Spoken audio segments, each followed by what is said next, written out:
Hello everyone, welcome to our YouTube channel devoted for civil services. तो जैसा कि मैंने कहा था कि आज मैं फंडामेंटल राइट पे बात करूंगी, मूल अधिकार पे बात करूंगी। तो जो हमारा मूल अधिकार है वो भाग 3 का हिस्सा है, जिसमें 12 से 35 आर्टिकल आते हैं। इनके तहत मूल अधिकारों का अध्ययन किया जा सकता है। तो हम लोग सबसे पहले जानते हैं कि आखिरकार अधिकार का मतलब क्या होता है, हम अधिकार किसे कहते हैं। तो कई बार हम लोग आपस में बात करते हैं कि ये मेरा अधिकार है, तुम्हारा अधिकार है, कौन सा अधिकार यहाँ पर मांगा जा रहा है और किसे हम अधिकार किसे कहते हैं। कहा जाता है कि अधिकार हमारे लिए मतलब ज़रूरी है, क्योंकि क्यों ज़रूरी है ये जानना हमारे लिए आवश्यक है। अधिकार दो रूपों में परिभाषित होता है। असल में अधिकार सभी लोगों के लिए बहुत ज़रूरी है, क्योंकि अधिकार का मतलब उन सामाजिक परिस्थितियों या दशाओं से होता है जो हमारे व्यक्तित्व के विकास के लिए बेहद ज़रूरी होती हैं। यानी अगर हम अपनी सामाजिक परिस्थितियों और सामाजिक दशाओं के बारे में बात करें तो प्रत्येक व्यक्ति के अंदर क्षमता है कुछ बेहतर करने की। अलग अलग लोगों की अलग अलग क्षमता हो सकती है, लेकिन जो भी हमारी क्षमता है उस क्षमता को प्रदर्शित करने का मौका हमें ज़रूर मिलना चाहिए, जिससे हम अपने जीवन के उद्देश्यों या लक्ष्यों को प्राप्त कर सकें। लेकिन कई बार सामाजिक परिस्थितियाँ ऐसी होती हैं, हमारी क्षमता को बाहर आने ही नहीं देती हैं, उसको दबाने का प्रयास किया जाता है। जैसे हमारे यहाँ छुआछूत की प्रथा लंबे समय तक प्रचलित रही है, अभी भी कहीं कहीं देखने को मिलता है, लेकिन अब बहुत कम है। एक विशेष जाति समूह के लोगों को अस्पृश्य मानकर या अछूत मानकर उनके साथ दूरी बनाने की कोशिश की जाती थी। यहाँ तक कि उन्हें स्कूलों कॉलेजों में भी प्रवेश नहीं दिया जाता था। तो क्या ये लोग शिक्षा के अवसरों का लाभ उठा पाएंगे? क्या वे अपने को शिक्षित कर पाएंगे? क्या वे अपने व्यक्तित्व का विकास कर पाएंगे? हमारे यहाँ लंबे समय से यह देखा जाता था कि जातियाँ व्यवसाय के आधार पर बटी हुई थी। यदि पशु अपशिष्टों की साफ सफाई या पशुओं की खाल उतारने की बात होती थी तो ये काम एक जाति विशेष को दिया जाता था। यह काम किसी अन्य जाति के लोग नहीं करते थे और ना ही उन जातियों के पास कोई सुविधा या अवसर था कि वह अन्य तरीके के कार्यों या व्यवसायों को कर सकें। अगर उनके अंदर क्षमता है तो भी कहीं ना कहीं उन्हें प्रतिबंधित किया जाता था। यदि कैंडिडेट, आप कोई भी पर्सन लीजिए, कोई भी व्यक्ति हो, अगर वो पढ़ने में अच्छा है तो घर वाले बोलेंगे कि आय सीमित है, इसलिए जॉब करो, पढ़ाई मत करो, पढ़ाई छोड़ दो। तो इससे भी हमारे व्यक्तित्व का विकास नहीं हो पाता। महिलाएं चाहे जितनी क्षमतावान या प्रतिभाशाली क्यों ना हो, लेकिन अगर परंपरागत समाजों में हम देखें तो उन्हें घर में ही बंद करके रखने की सलाह दी जाती है। यानी अगर उन्हें अपना व्यक्तित्व निखारने या उसको बेहतर करने का मौका ही नहीं मिलता, तो अधिकार इन्हीं परिस्थितियों की प्राप्ति के लिए किया जाने वाला प्रयास है। ठीक है, अधिकार का मतलब हम ऐसी ही परिस्थितियों के लिए दावा करते हैं। कैसे आप चाहे तो लिख सकते हैं कि ऐसी सामाजिक परिस्थितियां जो व्यक्ति के व्यक्तित्व के विकास के लिए आवश्यक हैं। सामाजिक परिस्थितियां सभी के साथ समानता का व्यवहार हो, भेदभाव ना हो, कहने का मतलब है।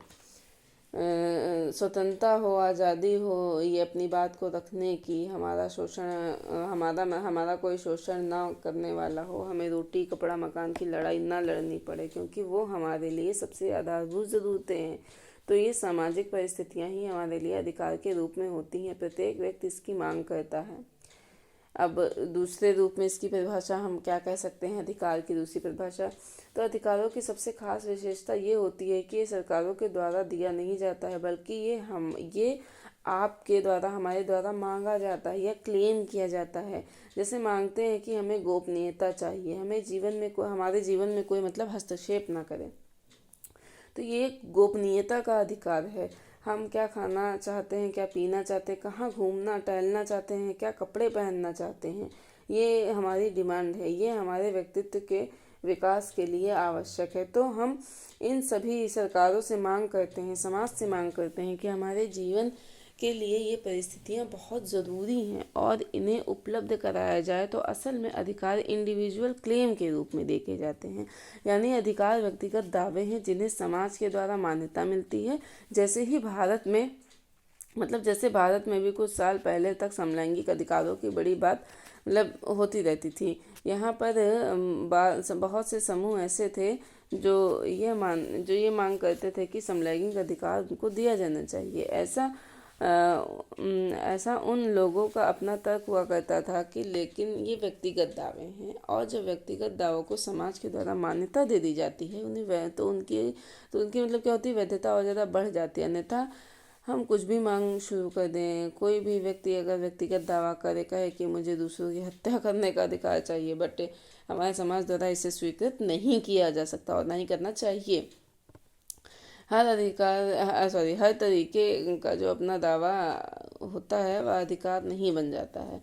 तो अधिकार क्या है? व्यक्तिगत दावे हैं जिन्हें समाज मान्यता देता है और राज्य के द्वारा संरक्षण दिया जाता है। यानी राज्य आपके उन अधिकारों को प्रोटेक्ट करने का काम करता है। तो आप क्या कह सकते हैं, एक लाइन में लिख सकते हैं, अधिकार व्यक्तिगत दावे हैं जिन्हें समाज की स्वीकृति और समाज का संरक्षण प्राप्त होता है। तो आखिरकार हम ये जानना चाहेंगे कि अधिकारों की धारणा का विकास कैसे हुआ। ठीक है ना। इसकी शुरुआत पहली बार ब्रिटेन में देखी गई और वहाँ पर ये देखा गया कि प्रारंभिक दौर में मध्यकाल के दौरान जब राजतंत्रात्मक व्यवस्था हुआ करती थी तो मतलब आपने देखा होगा मोनार्की में अधिकारों की धारणा देखी ही नहीं जाती थी। यह राजतंत्र की विशेषता है कि राजतंत्र में राजा हमेशा प्रजा से कर्तव्यों के पालन की बात करता है। राजा के ऑर्डर पर, मतलब वहाँ प्रजा के पास यह अधिकार ही नहीं होता है कि वह अधिकारों की मांग करे। यह स्वतंत्रता उन लोगों के पास नहीं है, तो प्रजा के द्वारा कोई व्यक्तिगत दावा नहीं किया जाता है, बल्कि राजा जो उन्हें उपलब्ध कराता है वही उनके पास रहता है। तो यह राजा की इच्छा पर निर्भर करता है, मतलब राजा की निर्भर करता था, अभी भी जहाँ राजतंत्रात्मक निर्भर करता है कि मतलब इच्छा पर निर्भर करता था कि प्रारंभिक दौर में अधिकारों की धारणा थी ही नहीं। जब तक राजतंत्र रहा तब तक कोई अधिकार की धारणा नहीं थी। इसलिए अधिकार की धारणा सही मायनों में आधुनिक धारणा है और इन अधिकारों की धारणा को वर्तमान आधुनिक विश्व में स्थापित करने में 3 महत्वपूर्ण क्रांतियों का योगदान रहा है। एक तो ब्रिटेन में 1688 के बाद ब्रिटेन की गौरवमयी क्रांति हुई। तो ब्रिटेन में जहाँ से लोकतंत्र की शुरुआत हुई वहीं से विल ऑफ राइट्स यानी अधिकारों की धारणा का विकास भी हुआ। इसी तरीके से दूसरा क्या है, 1776 में जब यूएसए अमेरिकी क्रांति के जरिए आज़ाद हुआ तो उसने भी अपने नागरिकों के अधिकारों की रक्षा के लिए 1791 में बिल ऑफ राइट्स की उसने भी शुरुआत की। संविधान के पहले संशोधन के द्वारा अपने संविधान में शामिल किया, तो वहाँ से अधिकारों की धारणा लोकप्रिय हुई। आगे चलकर फिर हमने तीसरा क्या बताया कि 1789 में फ्रांस की क्रांति हुई। तो फ्रांस में भी ये मतलब अधिकारों की घोषणा का पत्र जारी किया गया, जिसमें स्वतंत्रता, समानता, बंधुत्व जैसी अवधारणाओं के साथ अधिकारों को महत्वपूर्ण रूप में चिन्हित किया गया। इसलिए अधिकारों की जो धारणा वस्तुतः मतलब आप देखेंगे कि आधुनिक धारणा है। फिर भी कई बार जब हम यह खोजने की कोशिश करते हैं कि पहली बार अधिकार की इस धारणा की चर्चा कब हुई, तो हम इसे मध्यकाल में देख सकते हैं, जब 1215 ईस्वी में ब्रिटेन के राजा किंग जॉन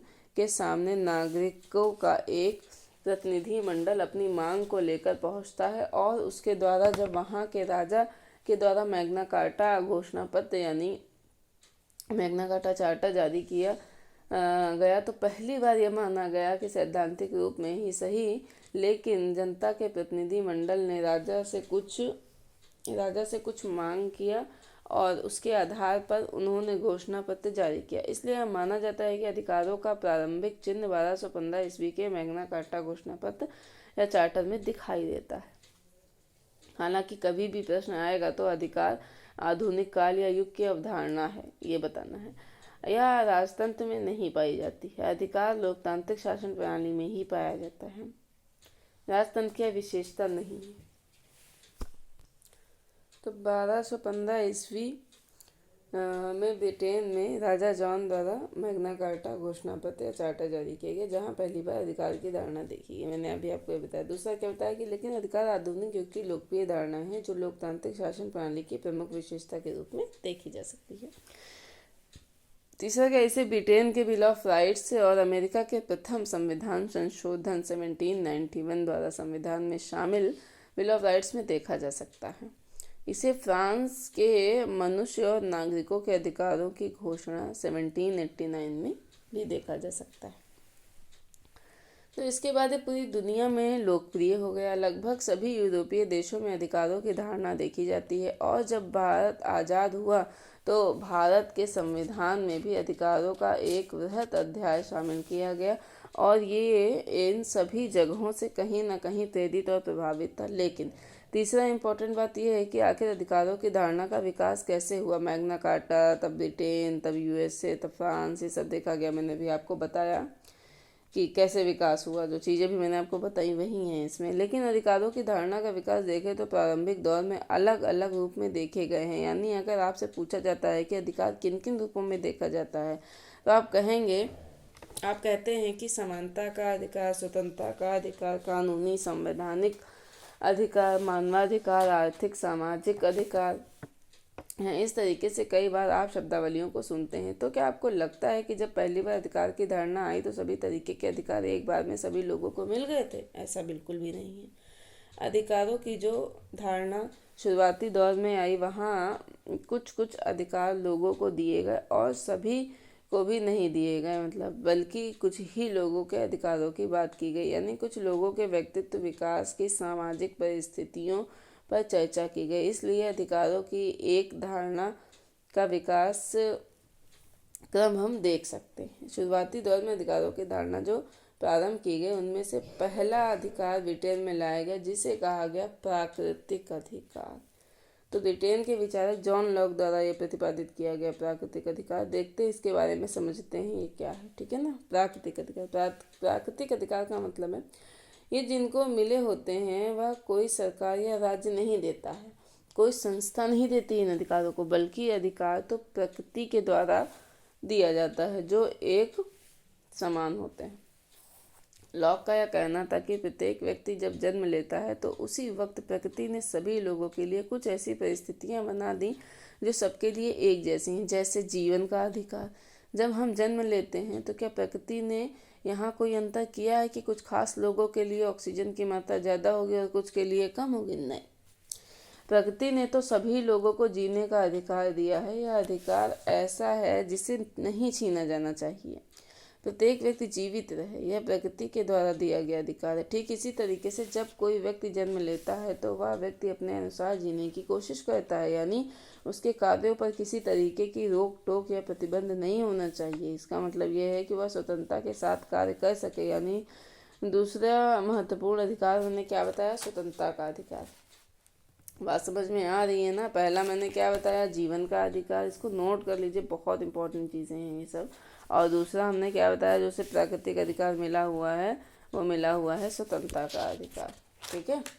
तीसरा, प्रत्येक व्यक्ति में श्रम या कार्य करने की क्षमता है। हम इसके जरिए प्रकृति में उपलब्ध संसाधनों पर अपने श्रम का इस्तेमाल करते हैं। जैसे गिलास में रखा पानी और अगर उठाया तो वह मेरा हो गया। कोई भी संसाधन जिसे हम अपने श्रम के द्वारा लेने की कोशिश करें तो वह वस्तु या संपत्ति हमारी हो जाएगी। तो 3 प्राकृतिक अधिकार हमने बताए। एक तो जीने का अधिकार, स्वतंत्रता का अधिकार और संपत्ति का अधिकार। ना राज्य और ना ही सरकारें इन अधिकारों को खत्म कर सकती हैं। मैंने बताया कि प्रकृति द्वारा प्रदत्त अधिकार क्या हैं जो राज्य या सरकार के पूर्व से ही विद्यमान हैं। राज्य द्वारा इनका हनन या अतिक्रमण नहीं किया जा सकता। ये अधिकार सार्वभौमिक होते हैं। ध्यान दें, 3 अधिकार जो प्राकृतिक अधिकार मैंने बताया सार्वभौमिक होते हैं। कौन कौन से 3 अधिकार मैंने बताया? कमेंट सेक्शन में कमेंट करिए प्लीज़, मैं बताती हूँ। जीवन का अधिकार, स्वतंत्रता और संपत्ति का अधिकार। तो ब्रिटेन में यह धारणा आ गई। भैया बहुत इंपॉर्टेंट ये सब चीज़ें, इनको तो एकदम से याद कर लेना चाहिए। ब्रिटेन में यह धारणा आ गई, लेकिन बाद में ब्रिटेन में कई विचारक ऐसे भी आए जिन्होंने प्राकृतिक अधिकार की धारणा पर प्रश्न खड़े करने शुरू कर दिए। और इन लोगों का कहना था कि ये बताइए कि प्रकृति को कौन देखता है? कौन है प्रकृति? मानव जीवन का अधिकार है, और कल को कोई हमारे ऊपर हमला करता है, मेरे जीने के अधिकार को छीनने की कोशिश करता है, तो मैं अपने अधिकारों की रक्षा के लिए किसके पास जाऊंगा? प्रकृति के पास जाऊंगा। तो प्रकृति कौन है? बरगद का पेड़, चिड़िया, नदी, पर्वत, पहाड़, ये सब है। नेचर को किसने देखा है? तो बड़ी अमूर्त सी चीज़ है, तो किसी ने देखा नहीं है इसे, तो हमारे अधिकार सुरक्षित कैसे होंगे? तो बोला गया असल में प्रकृति वगैरह ने अधिकार नहीं दिया है। अधिकार सही मायने में वे हैं जो राज्य सरकार के द्वारा दिए जाते हैं। अधिकार वे हैं जो हम मांगते हैं और हमारी सरकार देती है, और साथ ही साथ इसकी सुरक्षा की गारंटी भी लेती है। तो राज्य के कानून के द्वारा दिए गए अधिकार ही अधिकार होते हैं। इसलिए अधिकारों की एक दूसरी अवधारणा है जिसे हम वैधानिक या कानूनी अधिकार कहते हैं, मतलब जो राज्य के कानूनों के द्वारा दिए जाते हैं, और जिन अधिकारों का संरक्षण कानूनों के जरिए राज्य के द्वारा किया जाता है। यानी वह अधिकार अगर आपको दिए गए हैं तो कोई दूसरा अगर आपके अधिकारों को छीनने की कोशिश करता है तो राज्य आपको संरक्षण देगा। तो क्या है इसमें कि वैधानिक अधिकार किसके द्वारा दिया गया? जेरमी बेंथम द्वारा दिया गया। तो अधिकार इन्होंने कहा इसमें क्या है कि अधिकार राज्य द्वारा ही प्रदत्त किए जाएंगे। राज्य विधि के माध्यम से अधिकारों का सृजन करती है, राज्य द्वारा इन अधिकारों का संरक्षण किया जाता है। तो इसके 3 चरण हैं, हम पहले समझा देते हैं फिर आपको बता देंगे, आप लिख लीजिएगा। देखिए 3 चरण में मतलब आप क्या कहेंगे कि यानी राज्य ने जब अधिकार देना शुरू किया, पहले तो प्राकृतिक अधिकार, जब राज्य सरकार ने दिया, मतलब जब राज्य सरकार ने दिया नहीं तो उनकी कोई जवाबदेहिता नहीं। बाद में राज्य सरकारों ने, जैसे ब्रिटेन का बिल ऑफ राइट्स है, ये राज्य ने दिया तो राज्य ने बनाया है। इसी तरीके से यूएसए का बिल ऑफ राइट्स को लिखित संविधान में संशोधन करके लाया गया। इसी तरह 1789 में फ्रांस में मैग्ना कार्टा चार्टर की बात की गई थी। ये सभी राज्य द्वारा नागरिकों को दिए गए अधिकार हैं, लेकिन ये सभी अधिकार एक साथ सभी को नहीं दिए गए। शुरुआती दौर में पहले प्रकृति के जो अधिकार थे, जिन्हें हम नागरिक राजनीतिक अधिकार कहते हैं, प्रारंभिक चरण में हमें नागरिक राजनीतिक अधिकार सभी यूरोपीय देशों में दिए गए, ब्रिटेन, फ्रांस आदि में। ठीक है ना। नागरिक राजनीतिक अधिकार का मतलब है, पहले शुरुआती दौर में अधिकार का मतलब ये निकाला जाता था कि एक तरफ राज्य है, दूसरी तरफ नागरिक है। नागरिक राज्य के सदस्य या अंग हैं। जैसे आप यदि फ्रांस में नागरिक हैं तो फ्रांस के सदस्य हैं। तो नागरिक यानी एक राजनीतिक समुदाय का सदस्य, पॉलिटिकल कम्युनिटी, मतलब मीन्स स्टेट जैसे भारत का राजनीतिक समुदाय, ऐसे समझ लीजिए, जिसे हम इंडिया कहते हैं। हम उसके एक सदस्य हैं, तो हम एक नागरिक के रूप में इंडिया के सदस्य हैं। तो एक राजनीतिक समुदाय सदस्य के रूप में जो अधिकार हम लोगों को मिले होते हैं, हम उसे नागरिक अधिकार कहते हैं। ये जो नागरिक अधिकार मिले होते हैं, असल में यह एक तरीके का संरक्षण है हमारे लिए, और यह संरक्षण इसलिए है कि सरकारों के द्वारा हमारे जीवन में दखल कम से कम दिया जाए।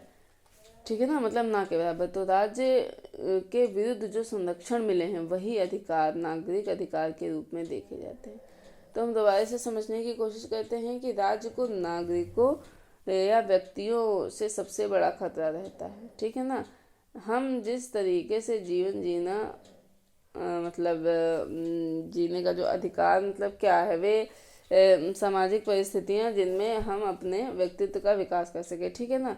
डर ये लगता है कि राज्य कहीं आए और हमारे जीवन को नियंत्रित करना ना शुरू कर दे। राज्य बोले कि ये खाना है, वो पीना, ऐसे कपड़े वैसे कपड़े, यहाँ जाना वहाँ जाना, ये नहीं करना वो नहीं करना, राज्य करना शुरू कर दे, तो हमारा जीवन रिस्ट्रिक्टेड हो जाएगा, सीमित सा हो जाएगा, हमारा व्यक्तित्व कुंठित हो जाएगा, उसका विकास ही नहीं हो पाएगा। तो खतरा किससे है? सबसे बड़ा खतरा सरकार से होता है कि अगर सरकार निरंकुश हो गई, सरकार के पास सेना है, पुलिस है, अगर कोई निरंकुश व्यक्ति हो गया तो हमें बोलने ही नहीं देगा। तो नागरिक अधिकार वे अधिकार हैं जो राज्य के विरुद्ध प्राप्त होते हैं और एक राजनीतिक समुदाय के सदस्य के रूप में हमें प्राप्त होना चाहिए। जैसे हमें अपने विचारों को रखने की आज़ादी होनी चाहिए, वाक और अभिव्यक्ति की स्वतंत्रता होनी चाहिए, कहीं भी आने जाने की मुक्त आवागमन की स्वतंत्रता होनी चाहिए। ये अधिकार कहीं भी बसने निवास करने की स्वतंत्रता नागरिक अधिकार के रूप में देखे जाते हैं। और इसी तरीके से राजनीतिक गतिविधियों में भाग लेने का अधिकार भी हम लोगों के पास होना चाहिए। हम स्वभावतः राजनीतिक व्यक्ति मतलब होते हैं, हम और हम मतलब हम चाहते हैं कि कुछ मतलब हम लोग अपनी सरकार को चुने। हम चाहते हैं कि हम ना केवल मत देने का अधिकार रखें बल्कि हम चुनाव लड़ने का भी अधिकार रखें। ऐसे अधिकारों को लड़ने का भी अधिकार रखें। ऐसे अधिकारों को क्या कहते हैं फिर हम? राजनीतिक अधिकार कहते हैं। राजनीतिक अधिकारों के जरिए हम राजनीतिक गतिविधियों में भाग लेते हैं। शुरुआती दौर में अधिकारों की धारणा नागरिक और राजनीतिक के रूप में आई। तो आप इसमें हेडिंग डाल के लिख सकते हैं कि नागरिक राजनीतिक अधिकार, ये पहली जो धारणा है। पहला इसमें लिख लीजिए, एक राजनीतिक समुदाय या फिर मतलब ब्रैकेट में राज्य भी लिख सकते हैं के सदस्य होने के कारण प्राप्त अधिकार। दूसरा लिख सकते हैं राज्य के, मतलब इसी में दूसरा पॉइंट है, राज्य के विरुद्ध प्राप्त अधिकार। तीसरा क्या है? राजनीतिक गतिविधियों में सहभागिता का अधिकार। फिर में क्या होता है? वाक और व्यक्ति की स्वतंत्रता, मुक्त आवागमन की स्वतंत्रता, मत देने का अधिकार, निर्वाचित होने का अधिकार, सरकार के खिलाफ शांतिपूर्ण ढंग से विरोध प्रदर्शन करने का अधिकार। ठीक है ना, ये हमने आपको पहला चरण बताया। अब बात करते हैं दूसरे चरण में। बताया ना 3 चरणों में आया था, तो अब हम बात करते हैं दूसरे चरण की। ब्रिटेन, फ्रांस जैसे देशों में शुरुआती दौर में नागरिक राजनीतिक अधिकार दिए गए। राज्य के विरुद्ध संरक्षण यहाँ पर दिए गए, लेकिन एक समस्या यह देखी गई कि ये जो अधिकार दिए जा रहे थे ये समाज में सभी सदस्यों को नहीं दिए जा रहे थे, और इन अधिकारों के कारण व्यक्तित्व का विकास तो नहीं हो रहा है नागरिकों का, बट सभी लोगों का विकास नहीं हो रहा है। मतलब ये अधिकार कुछ लोगों को ही केवल बढ़ावा दे रहे हैं, सभी लोगों को बढ़ावा नहीं दे रहे। विचार विमर्श किया गया, ऐसा भाई क्यों है? मत देने का अधिकार तो दिया गया, लेकिन ब्रिटेन फ्रांस में केवल उन लोगों को दिया गया जिनके पास संपत्ति ज़्यादा थी, जो लोग शिक्षित थे और पुरुष थे, यानी महिलाओं को मत देने का अधिकार नहीं दिया गया। ये अपने आप में एक बड़ा सवाल था कि ऐसे कैसे हो सकता है कि हम समाज को 2 वर्गों में बांट रहे हैं। नागरिक और राजनीतिक अधिकार जिन लोगों को दिया गया था वो लोग अपनी क्षमता का बेहतर तरीके से प्रदर्शन कर रहे थे और पूंजीपति बनते जा रहे थे। समाज का एक हिस्सा समृद्ध से समृद्ध होता जा रहा था और व्यापार, व्यवसाय या अन्य आर्थिक गतिविधियों के माध्यम से अपने जीवन की ऊंचाइयों पर आगे बढ़ रहा था। लेकिन एक तरफ दूसरा समाज का वह हिस्सा जो मजदूर था और किसान था और शिल्पकार था और जिसके जीवन में केवल और केवल अभाव था, जो उपेक्षित, वंचित, शोषित था, वह लगातार इन सब परिस्थितियों से उसका जीवन और ज़्यादा बद से बदतर होता जा रहा था। क्योंकि ब्रिटेन या फ्रांस जैसे यूरोपीय देशों में औद्योगिकरण के बाद का जो जीवन था वो और ज़्यादा नारकीय हो गया। बड़ी सी फैक्ट्री में वहाँ हज़ारों लोग मतलब काम करते थे और जो मजदूर काम करते थे वो कम मजदूरी भी दी जाती थी। 18-18 घंटे उनसे काम कराया जाता था। इन लोगों की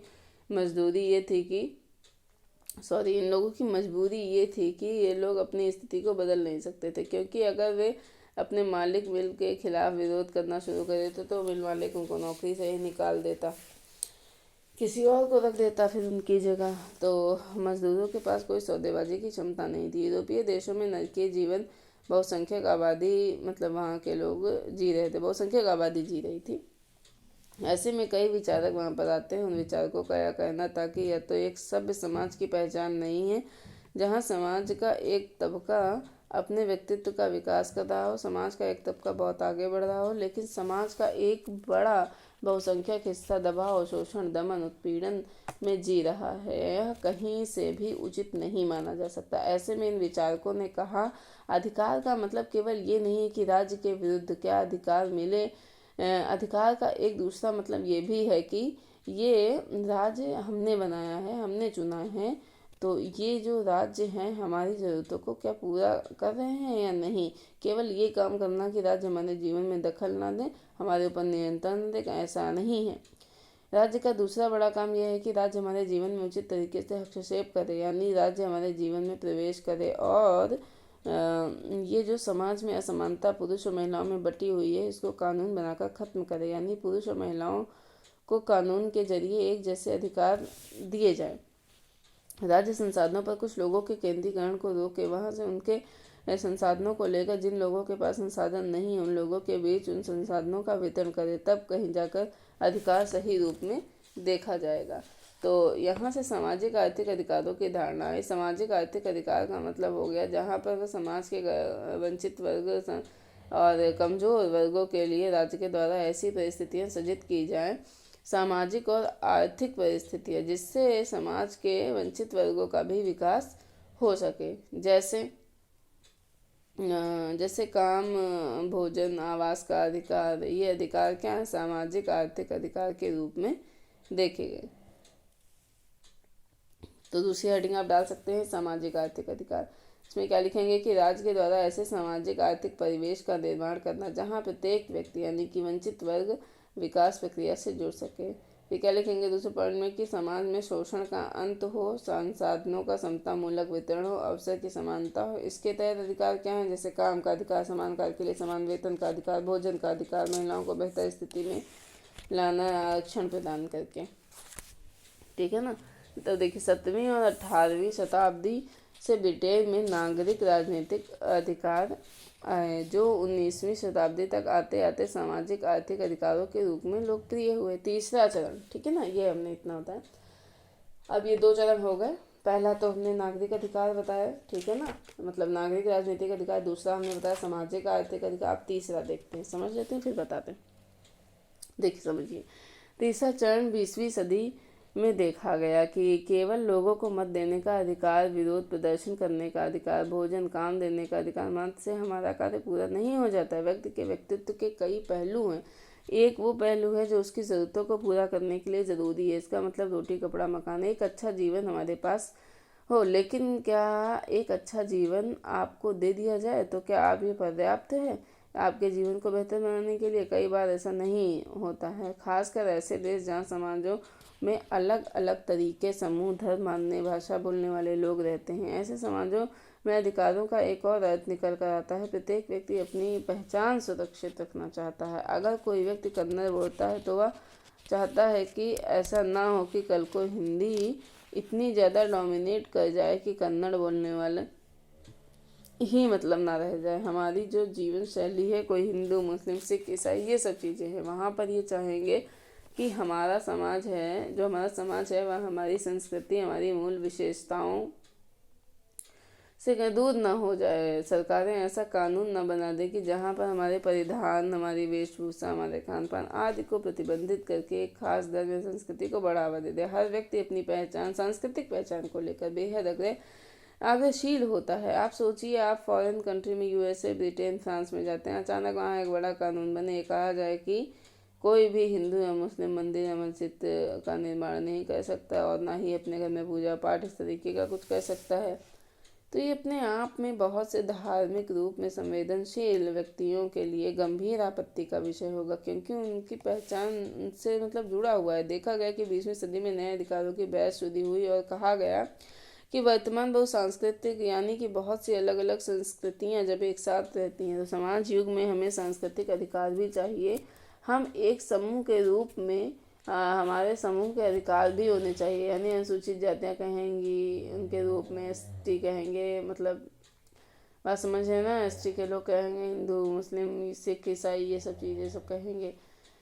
कहेगा कि एक धार्मिक समुदाय के रूप में हमारे अधिकार सुरक्षित हैं। प्रत्येक व्यक्ति के अधिकारों के संरक्षण की बात यहाँ पर करता है। तो तीसरा अधिकार क्या होगा, समूह का अधिकार या सांस्कृतिक अधिकार। हम कह सकते हैं, इसमें कहा जा सकता है कि वर्तमान बहुसांस्कृतिक समाजों में लोकप्रिय है ये पहचान के अधिकार के रूप में हमारे मतलब अपनी सांस्कृतिक विशेषताओं को संरक्षित करने का अधिकार, जैसे महिला अधिकार, ट्रांसजेंडर अधिकार, अल्पसंख्यक अधिकार, प्रवासी समुदायों का अधिकार, समलैंगिक अधिकार। महिला अधिकार या नारीवादी अधिकार। महिलाओं के मूल्यों को हम उपेक्षित कर देते हैं। हम उनको एक स्वतंत्र अस्तित्व के रूप में नहीं देखते हैं, उनको पुरुष जैसा बनाने की कोशिश करते हैं, जो कि गलत है। महिलाओं का गुण महिलाओं का है, पुरुषों का गुण पुरुषों का है।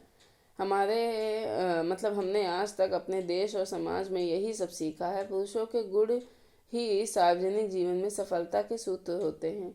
महिलाओं को तो राजनीति की समझ ही नहीं होती है, भावुक होती हैं। ऐसी गलत धारणाओं पर आधारित जब सामाजिक मानसिकता होती है तो महिलाओं के मूल्य और विशेषताओं को दबाने की कोशिश की जाती है। हमारे समाज में ट्रांसजेंडर के बारे में काफ़ी भ्रम है। हम लोग नहीं जानते हैं कि ट्रांसजेंडर कौन होते हैं, जिन्हें हम किन्नर कहते हैं और भी कई लैंग्वेजेस में कहते हैं। क्या ट्रांसजेंडर को अपने परिवार के साथ रहने का अधिकार नहीं है? ट्रांसजेंडर जिसकी भी संतान हो, लोग उसे ट्रांसजेंडर के ग्रुप को ही सौंप देते हैं। बचपन में समाज के डर से माँ बाप के द्वारा ट्रांसजेंडर को तिरस्कृत कर दिया जाता है।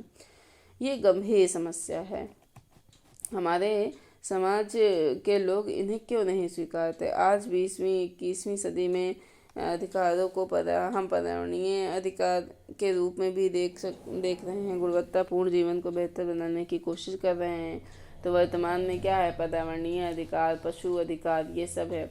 अधिकार अब वृहद रूप लेते जा रहे हैं, लेकिन अधिकारों को की बेहतर अवधारणा मानवाधिकार के घोषणा पत्र के रूप में देखी गई 1948 में, जिससे सभी अधिकारों को एक साथ मिलाकर प्रत्येक मनुष्य को जो अधिकार प्राप्त होने चाहिए उस रूप में मानवाधिकारों की बात की जाने लगी। तो मानवाधिकार मैंने क्या कहा कि 10 दिसंबर 1948 को संयुक्त राष्ट्र संघ द्वारा मानवाधिकारों का सार्वभौमिक घोषणा पत्र जो है जारी किया गया। कहा गया कि प्रत्येक मनुष्य समान है, चाहे वह यूएसए, ब्रिटेन, सऊदी अरब, इंडिया कहीं का भी हो। हर एक व्यक्ति मनुष्य होने के कारण एक जैसा है, क्योंकि हमारी जैविक संरचना यानी कि किडनी हो गया, हृदय हो गया, फेफड़े हो गए, ये सब चीज़ें सेम है। मानवीय संवेदनाएं, ज़रूरतें एक जैसी, जैसे सुख दुख, ये सब चीज़ें, परेशानी मतलब अलग अलग होती परेशानी, लेकिन वो चीज़ है तो एक ही। सबके जीवन में परेशानी, सबके जीवन में सुख है, सबके जीवन में दुख है, ये कहने का मतलब। मूलतः मानव एक है, लेकिन शारीरिक संरचना अलग अलग हो सकती है। कोई लंबा, मोटा, पतला, ये सब चीज़ें हो सकता है।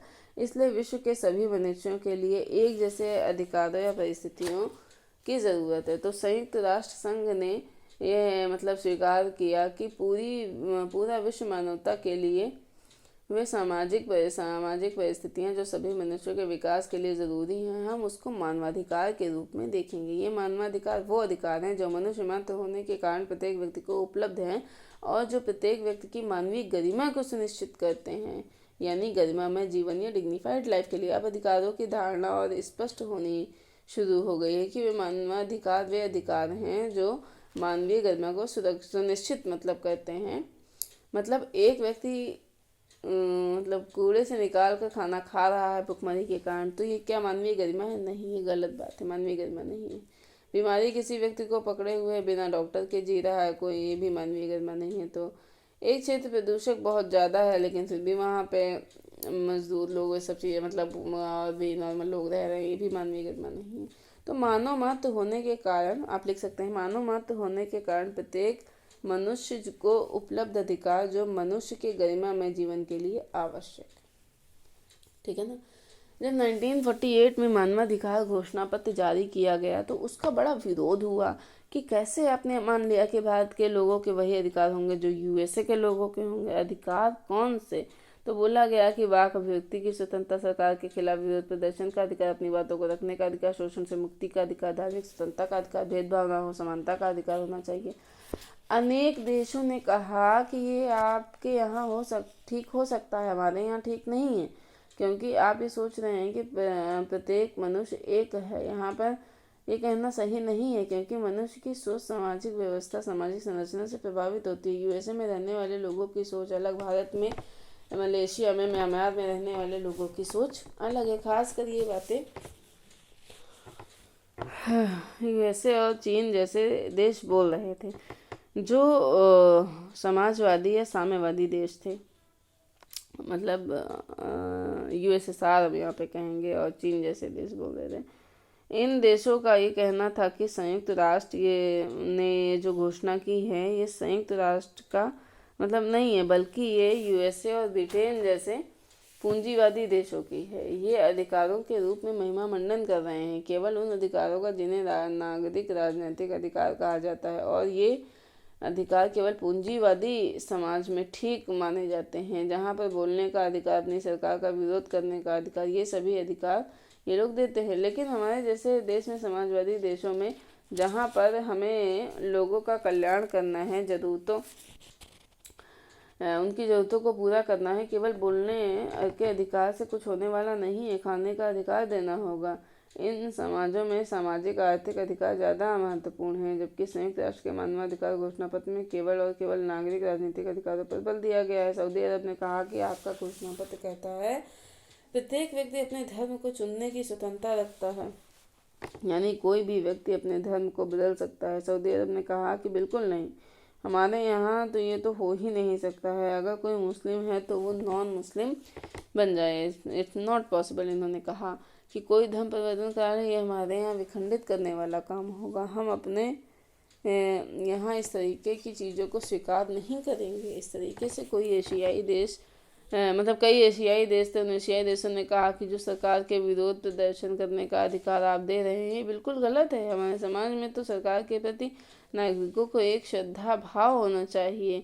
अगर यहाँ के लोग सरकार की बात नहीं मानेंगे तो बात बात पर विरोध कर प्रदर्शन करेंगे, यहाँ की सरकार या व्यवस्था की शिकार हो जाएंगे, यहाँ तो गृह युद्ध हो जाएगा। हमें तो ताकतवर सरकार की ज़रूरत है। यानी मानवाधिकारों का की जो लंबी लिस्ट जारी की गई उसको लेकर बड़े विवाद है। इन विरोधों के कारण संयुक्त राष्ट्र संघ ने अपने आप को परिवर्तित किया। 1966 में उन्होंने 2 महत्वपूर्ण कन्वेंट या दस्तावेज की घोषणा की गई। इसी मानवाधिकारों का विस्तार करते हुए, ठीक है ना, ये सब चीज़ें की गई। 1966 में एक घोषणा पत्र जारी किया गया जिसे नागरिक राजनीतिक अधिकारों की संविदा के रूप में देखा जाता है, जिसमें इन अधिकारों का विस्तार से उल्लेख किया गया है। और दूसरा, सामाजिक आर्थिक सांस्कृतिक अधिकारों की संविदा जारी की गई, जो मानवाधिकारों का दायरा मतलब बड़ा हो गया इससे। जब हम इस घोषणा पत्र नागरिक राजनीतिक अधिकार पढ़ते हैं तो भारतीय संविधान के मूल अधिकार के समस्त प्रावधान हमको उसमें दिखाई देते हैं। ठीक उसी तरीके से जब हम सामाजिक आर्थिक सांस्कृतिक अधिकारों की संविदा, जो संयुक्त राष्ट्र मानवाधिकारों का घोषणा पत्र है, उसको पढ़ते हैं तो उसमें भारत के संविधान के जो नीति निर्देशक तत्व दिए गए हैं वो आपको प्राप्त हो जाएंगे। इस घोषणा पत्र में एक और भी यह बोला गया कि प्रत्येक व्यक्ति के अधिकार तब तक सुरक्षित नहीं होंगे जब तक कि वह दूसरे के अधिकारों का सम्मान नहीं करता है। यानी अधिकार के साथ कर्तव्य की भी भावना होनी चाहिए। आपको दूसरे के अधिकारों के प्रति संवेदनशील होना चाहिए, कर्तव्य का भाव आपके अंदर होना चाहिए, ठीक है ना।